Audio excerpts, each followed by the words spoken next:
Here's how to play basketball for beginners, both the rules and basic skills that you need. One of the first things you want to learn is how to shoot. You want to come right next to the basket so your head's under the rim and take one big step back. Line your toes up so they go straight to the backboard, and then generally, if you're a righty, most right-handed shooters are going to have their right foot slightly forward and tilt their feet slightly to the left. Lefties will have the left foot slightly forward, feet tilted slightly to the right. Put your shooting hand on top and slightly to the back of the basketball, and your guide hand to the side and slightly to the front of the basketball. Bend that shooting wrist back, bend your knees and hips a little bit, and then bring the ball up, and as you release it, you want that guide hand to drop off. You want your shooting hand wide on the basketball and have the ball roll off the fingers. You'll want to practice a lot of shots here, trying to get the ball to go in nothing but net. Next, you want to learn layups, and to do that, you want to start close to the backboard and try to hit the backboard on the corner of that square, and you'll usually get a good bounce. You want it to be kind of like your shooting release, but you also want to work on an underhand release. A lot of coaches say you should do overhand because it's closer to what you're practicing already with shooting, which I do agree, but your control is a little more wobbly as the ball moves around versus underhand. It's easier to move it around and it doesn't wobble out of your hand so easy. But when you work on those underhand shots, you'll need to take a little bit further step away to give yourself room to get that layup off. Dribbling. First thing you want to know is you don't want to slap the basketball. You want to push the basketball, but you also want to take that a step further.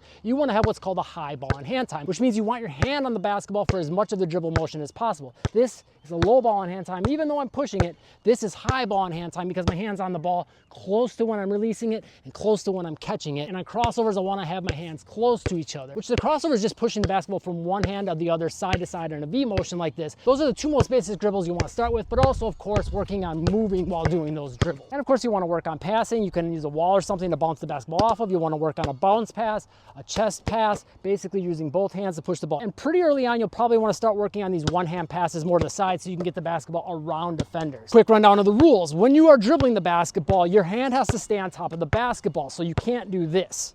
That's a carry. You also can't dribble the basketball, pick it up, and then start dribbling again. That's a double dribble. We'll talk about travels next, but one thing you should know is you cannot travel while you're dribbling as long as it's a legal dribble, which means I can do anything I want with my feet. If you want to improve your handles, get the free workout in my profile. Once you end your dribble, you get 2 steps. So this would be step 1, step 2. But another thing you need to know what that is, if I pick the basketball up with this foot down and then I step with this foot, as long as I keep this foot down, I can step as much as I want with this foot. And I can also lift this foot. That is not a travel a lot of people think it is. It would only be a travel if I pick this foot up and then put it back on the ground.